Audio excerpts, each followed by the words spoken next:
Hey guys, I'm your host, Tara A. Devlin, and welcome to this week's episode of Kowabana, true Japanese scary stories from around the internet. My latest book, Toshiden Theater, Bite-Sized Japanese Urban Legends Volume 1, is now out. If you've ever wanted a collection of short, bite-sized stories you could zip through whenever you have a few minutes spare, then this is the book for you.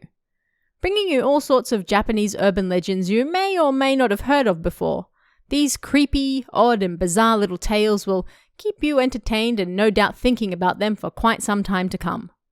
Toshiden Theater is available on Amazon right now, so do check it out and help support the show at the same time.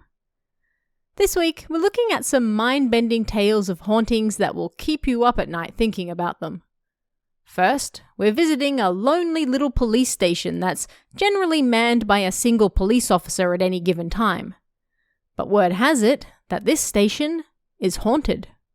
What's really going on? Find out in Haunted Police Station.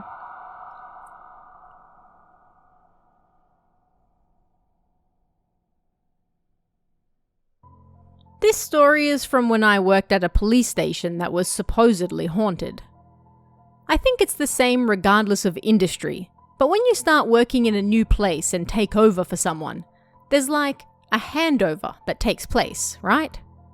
So even though I was still working as a police officer, at this station, things like traffic at different times of day, key warning areas, bad neighborhoods, location of equipment in the station, and the convenience stores and such where local thugs hung out to do their work, all of this was rather different.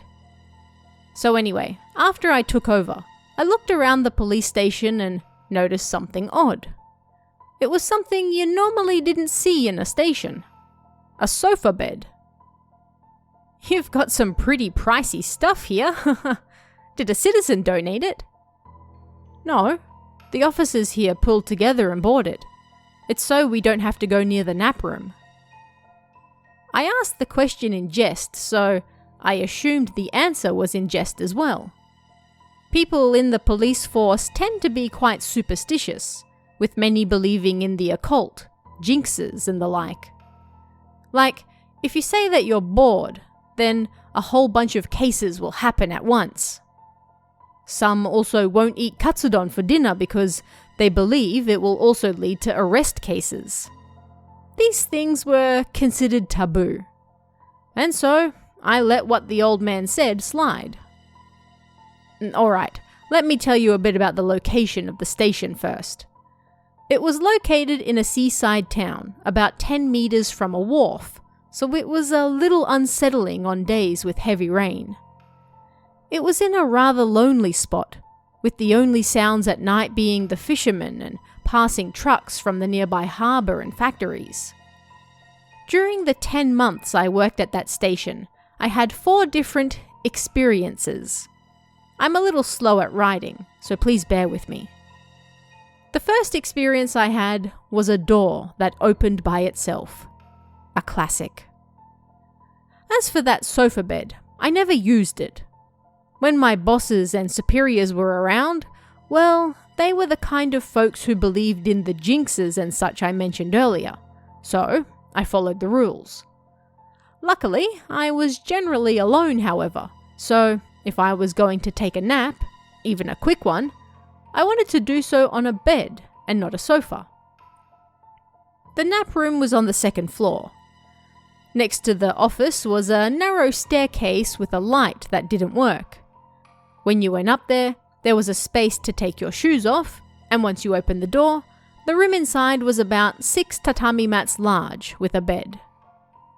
So, this door, it was one of those damn doors that would open whenever you took your eyes off it. When I woke up, it would be open. When I went upstairs to nap, it would be open. When I went on patrol and returned to do paperwork, it would be open.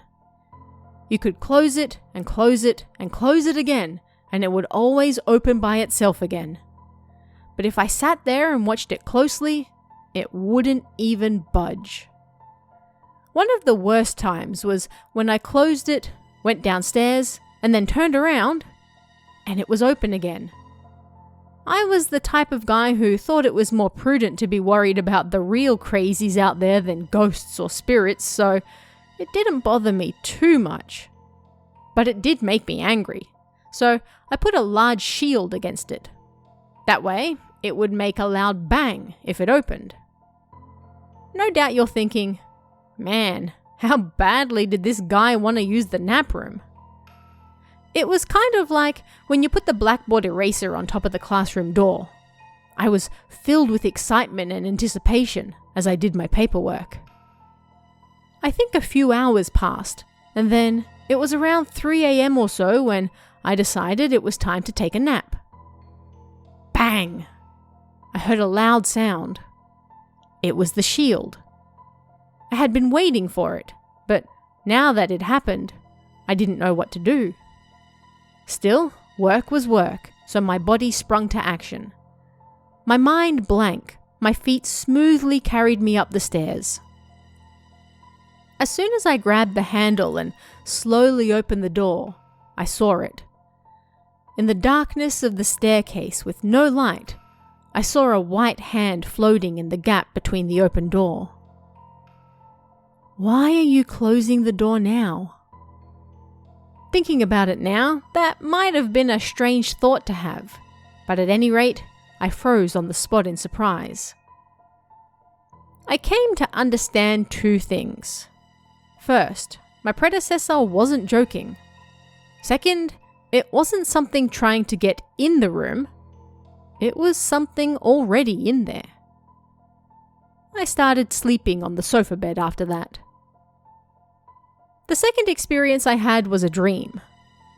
Sure, there was something haunting the building, but it was on the second floor.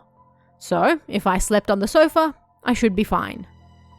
I didn't really want to do any work up there either, but if I said this to my superiors, they'd laugh me out the door. So, I ended up mostly sleeping on the sofa downstairs. It was winter during this time. Now, if you try to take a nap, it doesn't always mean you'll be successful. In such cases, it meant I'd be awake all night, and if I planned to nap during the day but a case came up instead, then nap time would turn into paperwork instead. Supposing that took 2 hours, then I'd only have 30 minutes left to lie down. Waking up from that was rough.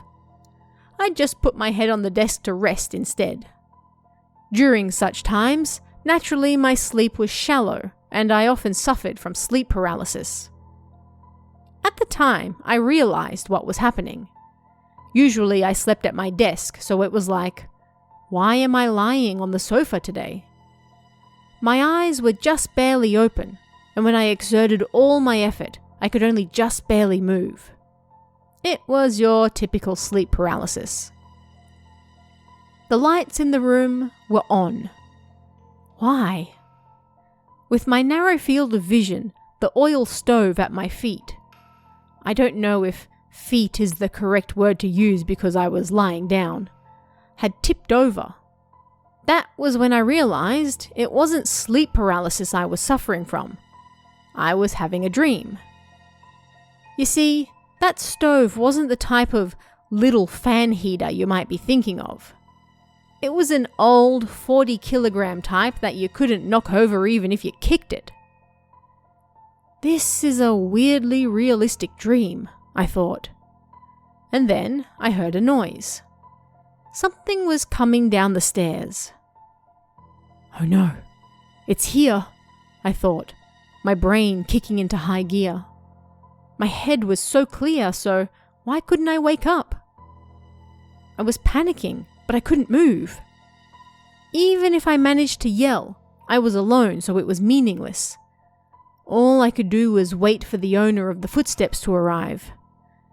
And 20 or so seconds later, they did. Someone standing in a white raincoat or a dress or something entered my field of vision. I can only rely on my memories of a dream, so it's a bit vague, but for some reason, I didn't hear any footsteps at that point. This figure was wearing all white, top to bottom, and I think their hair reached their shoulders or so. I couldn't see their face, I thought it was likely a man, but they were rather thin, and they stood on the edge of the room watching me. Crap. Somehow, I managed to sit up while praying that they wouldn't get any closer. Then, they suddenly said something. It was a low, muffled voice, and I couldn't make out the gender, but as soon as I heard it, I woke up. Of course, the stove hadn't tipped over. It was all a dream. But after waking up, I recalled what the voice said. It's going to rain. The bugs are going to boil. I had no idea what that meant. My belief that the first floor was safe because the ghost was on the second floor was destroyed, and I was at a loss as to what to do. At any rate, it was sunny that day. Quite some time passed before the third experience. This one happened in early summer, right around this time of year. I had asked a contractor to do something about the asbestos in the police station. Even though it had been a hot topic for several years at that point, it was always put on the back burner. But then, finally, I heard the budget had been approved and the General Affairs Department was moving things along. As for me, or rather, all the officers at the station, I thought there were other things that should have been removed long before the asbestos. When I arrived at the station after taking over at main headquarters, I found a bunch of skinny guys all standing around smoking. Why you gotta hang around here where visitors might see you? You're gonna scare them, I thought. But I hid how I really felt. I smiled the best I could and said, thanks for coming out today. How's the work going? Well, you see, the officer inside won't open up for us. What? This was a station with only one officer in it. Me. This surprise attack happened during the day, so I wasn't too scared, but I'd heard the contractors got a duplicate key from the director, so I checked with the guy in charge first.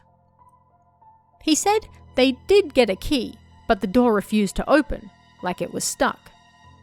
They thought maybe the chain was on inside, so they listened closely and heard sounds coming from in there. They called out, but there was no response, so all they could do was wait. I used my own key, and the door opened easily. Of course, the door on the second floor inside was open too. Finally, the scariest experience of all. It was so bad that I couldn't take it anymore, so I applied to my supervisor for a transfer and he agreed, even though I was only halfway into my 10 months. It was right around the middle of summer. By this point, I spent as little time at the station as I could. I only went there to fill in paperwork and see visitors. Otherwise, I spent all my time out on patrol without sleep. On this particular day, I was unlucky enough to have a lot of paperwork, so I had to sit on the computer at the station. It was nap time, but honestly, I wasn't a big fan of that anymore. It was the only time I could close the station door, however. Visitors during that time of day were covered by a nearby station instead. So, I decided to use that time to get as much paperwork done as I could. Around 4 a.m. or so, I heard a car stopping in the car park outside. A visitor? At this time? Is it an emergency? I better deal with it myself then, I thought. I got out of my chair to unlock the door, but then I heard it rattling from the outside. Oh, hey, are you working? It was one of my senior colleagues from the next station over. He would come around to check things were okay during nap time, so he was just checking up on me. Thank goodness, it's just him. I can continue my work, I thought. Hey, open up! The lights are on, so I know you're awake, he called out. I'd been leaving the lights on when I took naps, but he probably didn't know that, so I got up and went to open the door. Wait. If it was my colleague, then he should know where it was. The duplicate key. It was hidden where outsiders would never find it, but officers from nearby stations knew the location, in case they ever needed to get in for some reason. "Hey, open up," the voice continued. Something inside said I shouldn't answer him, and instead, I peeked through the window to the car park outside. There were no cars. "Open up!" Who the hell was out there? What on earth was out there? I couldn't open the door. No way. When I turned around, the voice from the other side of the door was coming from the other door as well. Crap, I thought, and the light being on was my only savior. And then, next thing I knew, the voice was gone, although I could still clearly sense someone or something on the other side. Or maybe I was just freaked out. I don't know. I retired to the toilet and waited there for morning to arrive, and then I tearfully begged for my boss to take over. At the handover, my colleagues laughed when I told them my story.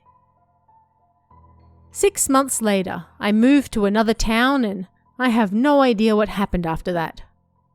This is a true story that happened to me in a seaside town in Mikawa. Next, a young girl with no friends just wants to hang out with her older sister's friends, but one of them in particular is rather mean to her and always pushes her away. Why? What's really going on?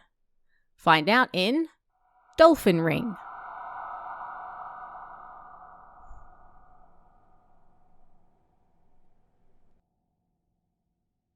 This is a story about dolphin rings.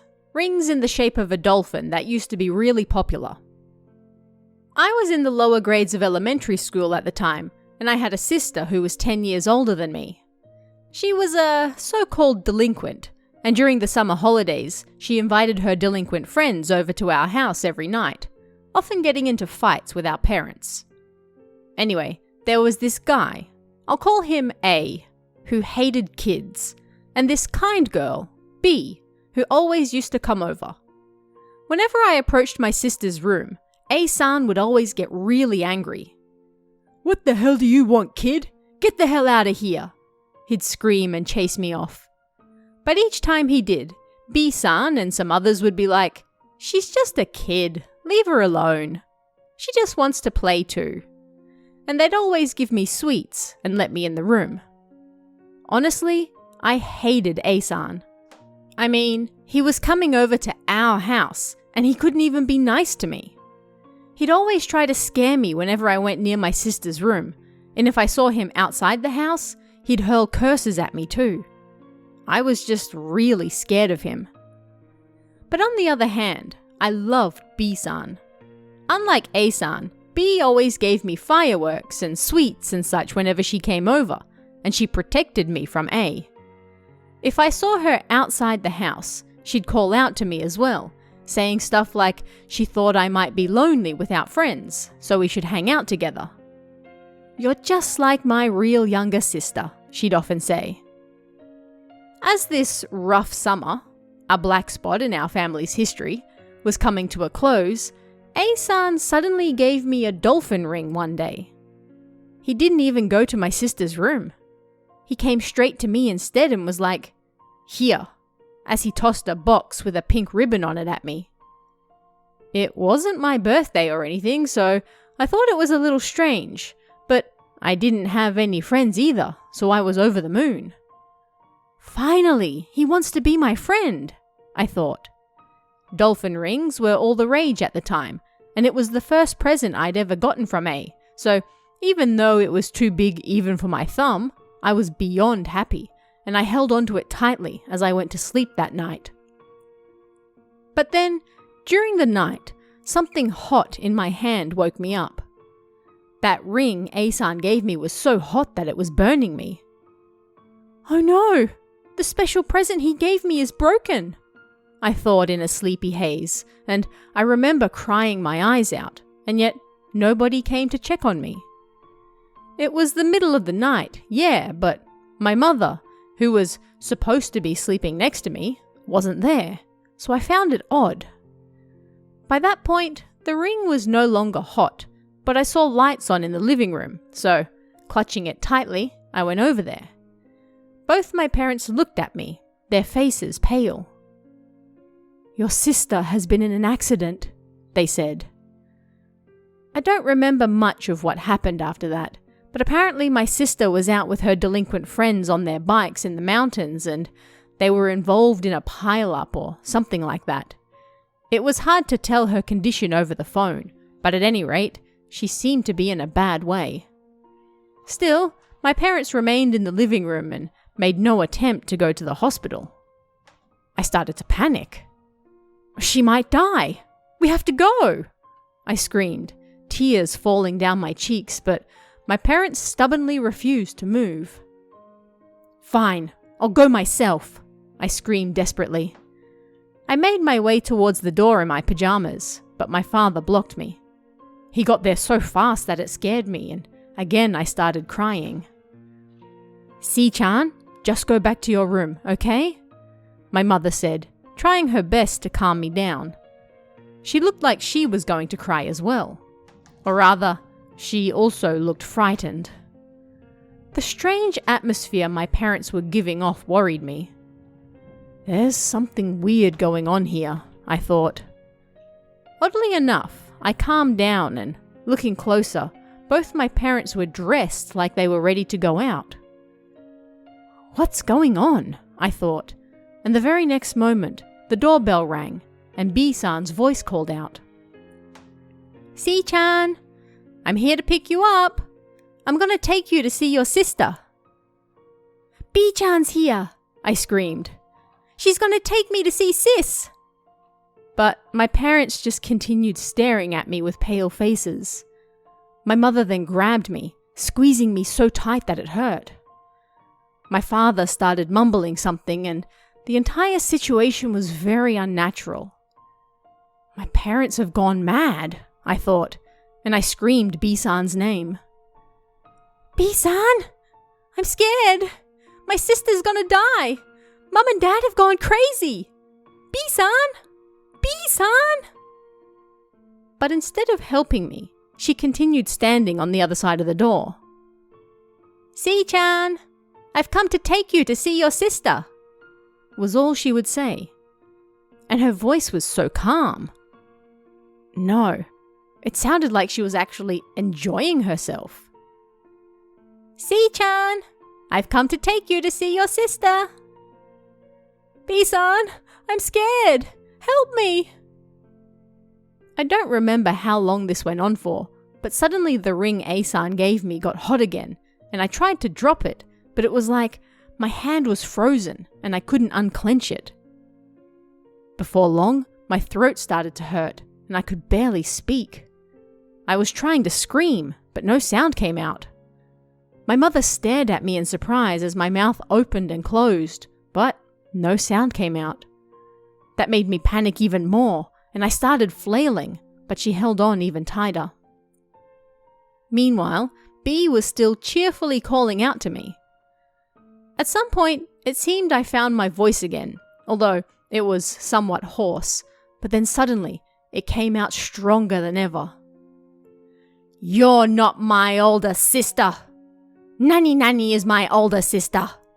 I said her full name. "I know everything. The reason I have no friends is because you bullied them all and told them to stay away from me. And all the sweets and fireworks you gave me, you stole from the local store. You're gross. I hate you. You're not my sister. Go away. Never come back here again. All of my family are right here. You're trying to take me away." The voice that came out of me sounded like some countryside delinquent with an accent. And like, I had no idea about anything I was screaming. I didn't know that B-san had bullied my friends, or that she stole the sweets she gave me. I was panicking, and then I panicked even more. I don't really remember anything that happened after that, so I probably passed out. When I woke up, it was morning, and my mother's tearful face and My father's disheveled face looked down at me. "We just got news from the hospital. Your sister just broke her leg, so we're going to see her after lunch," they said, before continuing with something that I didn't understand at the time. "You should thank A-kun. Treasure that ring for the rest of your life." You might have already guessed by now, but B-san died in that accident caused by my sister. It happened before my parents got the call from the hospital. I think she probably died instantly.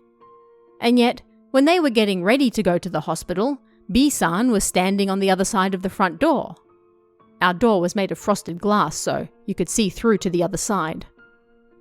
She was with my sister, so there was no way she could be safe, my parents thought, and they were unable to leave the house.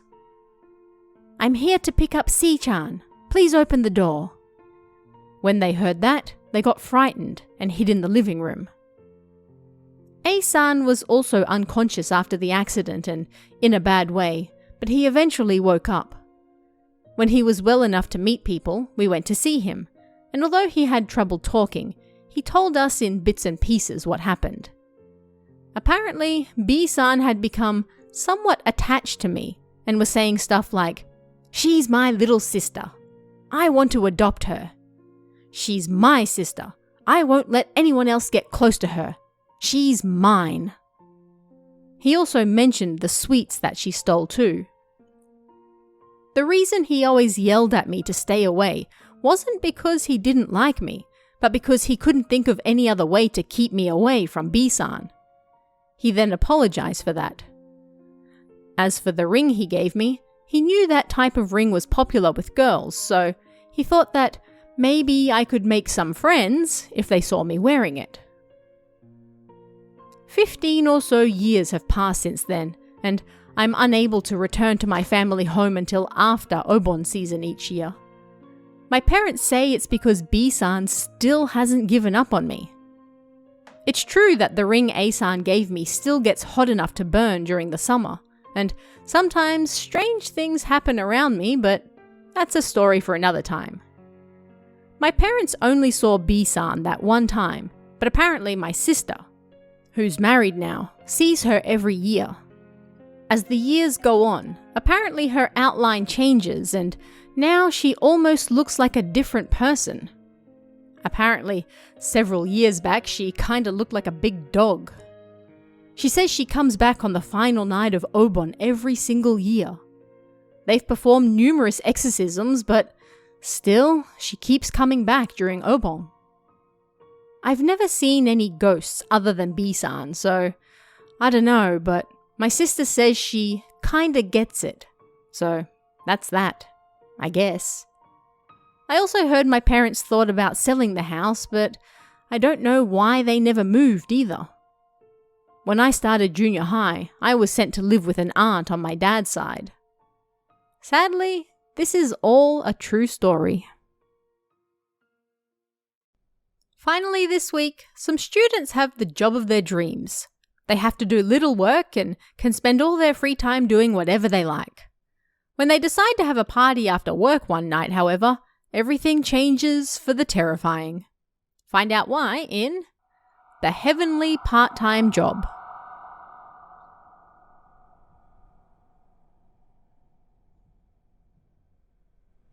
I was 16 or 17 at the time. I lived in Kyoto, and it was customary amongst my friends to have a certain job during the summer holidays. This job was called the Heavenly Part-Time Job, and it was working as a station attendant at a lonely train station. It still exists now, so I won't say its name. There were 3 posts in total, each of which only saw trains with tourists come in roughly 3 times an hour. As such, other than the 5 minutes before and after, we could sit in the air-conditioned station office and read comics, play games, do our homework, etc. We could do whatever we wanted. And that was why it was called the Heavenly Part-Time Job. The other station staff were all old men who had retired and were looking for something to do. We were probably the same age as their grandchildren, so whenever we said something like, Work's so rough today," they'd reply. "Well then why don't you take a nap in the break room?" It really was an easy job. This job was so good that it couldn't just be advertised to the general public. Every year, students from our school immediately filled it. Those who were doing this job for the third time, so the third year in a row, would then recommend someone from our school to take their place the following year. Only a few people were chosen each year, and so the job passed down generation to generation. When I worked there were 6 of us. U-kun, K-kun, N-kun, Y-kun, M-senpai, and me. We were all guys. M-senpai was the only student in the 3rd grade. The rest of us were in the 2nd. During this particular year, there were no 1st graders. This incident wasn't directly related to the job, but rather the circumstances surrounding it. Nationally, there were a rather large number of deaths in the area, and other part-time workers told me numerous scary stories. Every year they found several bodies from those who had taken their own lives, and most of them were the workers who were on the early morning shift. We started work around 8 or 9, so thankfully we didn't see anything like that. One hot day, we decided to have a bit of a party after work. This wasn't anything unusual. Just a small event where we all got together and chatted and such once work was done. This job had 2 shifts, one that ended at 7 and one that ended at 11. If you wanted to take part in the party but you were on the early shift, that meant you had to wait 4 hours until everyone else was finished. On this particular day, unusually, all 6 members attended. Maybe I'll join too today. This then spread to the final 2 who were like, well then, I guess I will too. And so, those on the early shift hung around once they were done. The location of this party differed each time, and on this day we decided to have it on a sandbar where 2 rivers met to form one single river, the Kamo River. To reach this sandbar, you had to go down some stone steps between 2 bridges that went over the 2 rivers. The rivers flowed smoothly past us on both sides as we sat on the gravel, and we enjoyed ourselves chatting about this and that. K-kun, N-kun, and M-senpai liked to drink, so they bought some cans of beer from a nearby convenience store. U-kun was able to drink a little, so he joined them, but Y-kun and I couldn't drink at all, so we just bought some soft drinks. As we were chatting and laughing, M-senpai's pager started going off. We didn't pay much attention to it and kept talking, but then M-senpai suddenly said, "Huh? Who's this?" "What's wrong?" someone asked. He held his pager up for us to see. "Where are you?" The air around us seemed to go cold. "Again? Who is this? That's what we want to know," someone said with a laugh.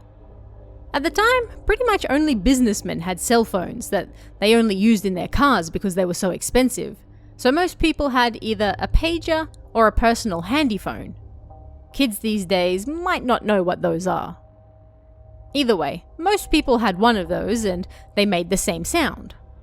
At the time, pagers had already evolved to display not just numbers, but short katakana messages as well.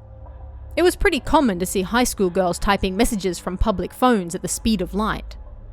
11 made an ah, 15 made an oh, 21 made a ka, and so on. All 6 of us on the riverbank had either a pager or a handy phone.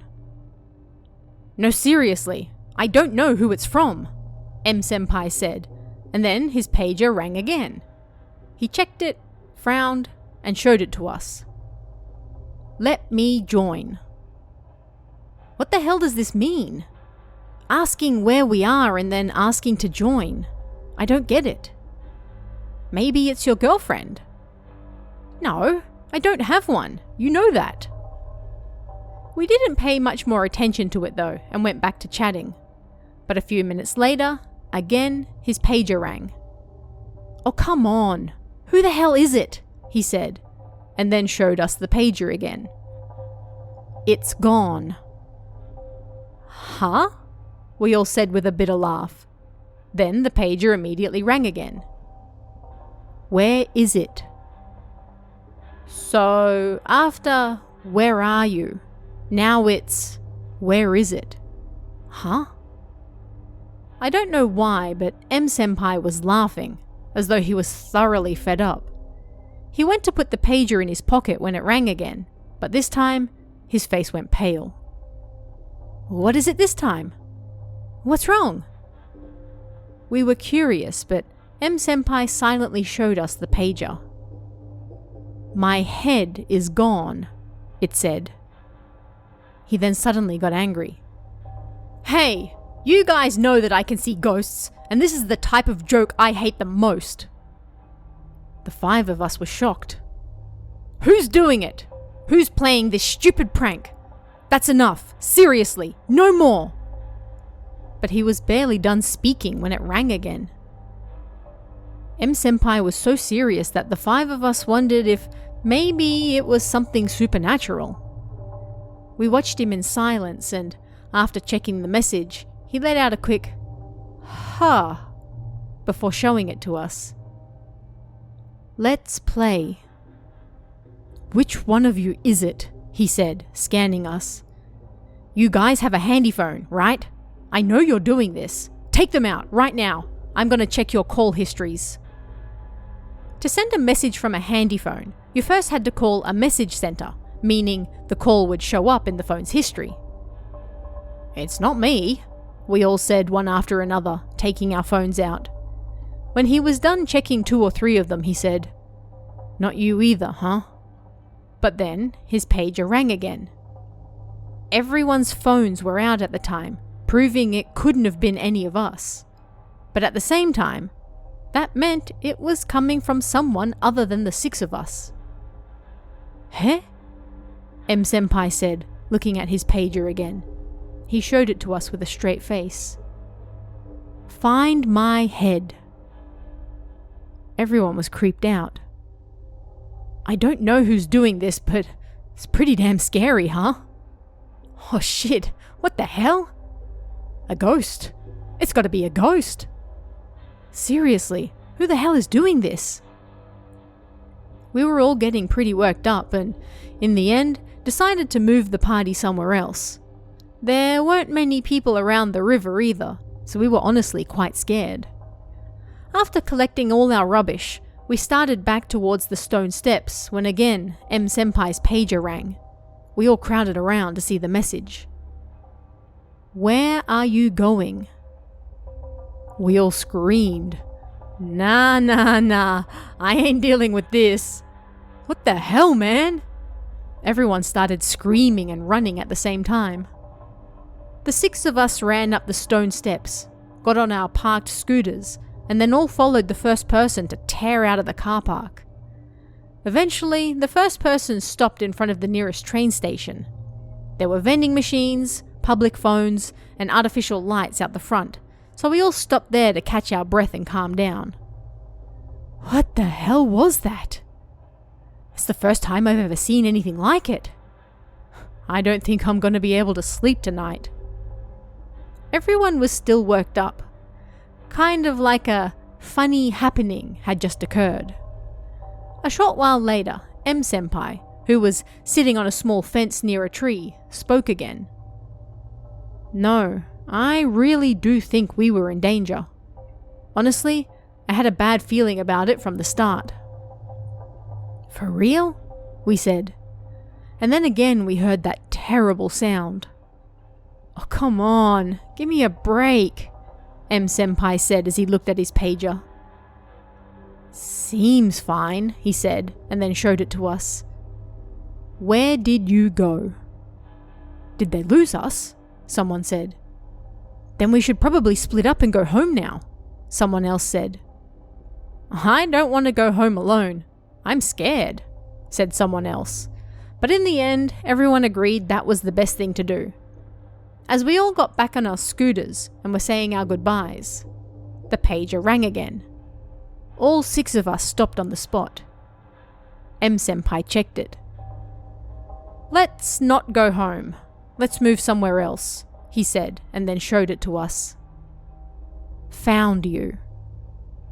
We ignored the traffic lights, and I didn't bother going back for the towel that flew off from around my neck.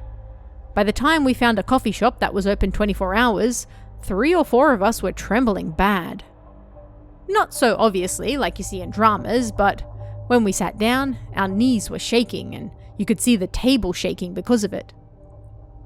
And it seemed his pager got even more messages while we were out on the road. "Where are you going?" "You. My head is gone. Give it back. Give my head back." The other 5 of us were already pretty dazed by that point, so we were just like, "Huh, is that so?" The air conditioning was on, yeah, but everyone was like, "This place is really cold." We had no idea what was going on anymore. We stayed at the coffee shop for about an hour, and then the 6 of us decided to go to Wai-kun's house, which was the closest. When we got there, he suggested we all sleep in the family altar room. Surely Buddha will protect us there, right? It was a simple idea, and maybe it worked, because M-senpai's pager didn't get any further messages after that. But something even stranger was about to happen. "Huh? Where's Kei?" Yu-kun asked. We couldn't see him anywhere. "The toilet?" But he wasn't there. We searched the entire house and Kei-kun was nowhere to be seen. We checked out front and his scooter wasn't there either. It was hard to believe that he'd gone home alone when he was that scared though. Worried, I called his handy phone, but nobody answered. "This isn't the time to be playing around. It doesn't matter how late it is," Wai-kun said, and so we decided to call his parents to report that he was missing. We found his home phone number in the PTA list and then called them. It was around 3 or 4 a.m. For a while, nobody answered, but then eventually his mother picked up. "Sorry to call you so late, but my name is Wai. I work with Kei-kun." After he spoke to her for a moment, he turned to look at us. "Hold on. Wait. Apparently Kei's at home." "Huh? What the hell? He left without even saying a word?" Everyone was annoyed, but after Wai spoke to Kei on the phone for a bit, he then turned to us. "He said that he went home early after work today." Everyone's faces went pale. "He said he was invited to the party but that he had other plans, and so he went home." Apparently his voice sounded like he'd just woken up as well. The more we all thought about it, the more it was like he really was never there. Like our memories of it were all vague. It wasn't like a lack of presence. He was one of us 6, so if he wasn't there, we would know, but from the riverbank to Wai-kun's house, not a single one of us realized Kei-kun wasn't there. At the same time, if you asked what we spoke about or if we had any proof, nobody could say anything. The only thing we were sure of was that there were 6 of us. A huge thank you and shout out to this week's Cummy tier members, Christina, Giovanni, and S-Dash. It's thanks to your support, along with everyone else, that I'm able to keep doing this show, so thank you very much. Don't forget to check out Toshiden Theatre, Bite-Sized Japanese Urban Legends Volume 1, out on Amazon right now. And check out our newly revamped merchandise store at kowabana.store.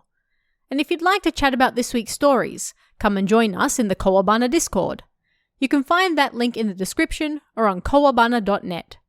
You can also check out our Patreon at patreon.com/TaraADevlin for exclusive bonus stories and extras, or our YouTube channel at youtube.com/KowabanaJapan for all sorts of Japanese horror you won't find anywhere else. Thanks guys, stay safe, and I'll see you again next time for even more Kowabana, true Japanese scary stories from around the internet. Want even more scary stories? Head over to kowabana.net for new translations every week. You can also join our Patreon for exclusive stories you won't find anywhere else. Head over to kowabana.net now.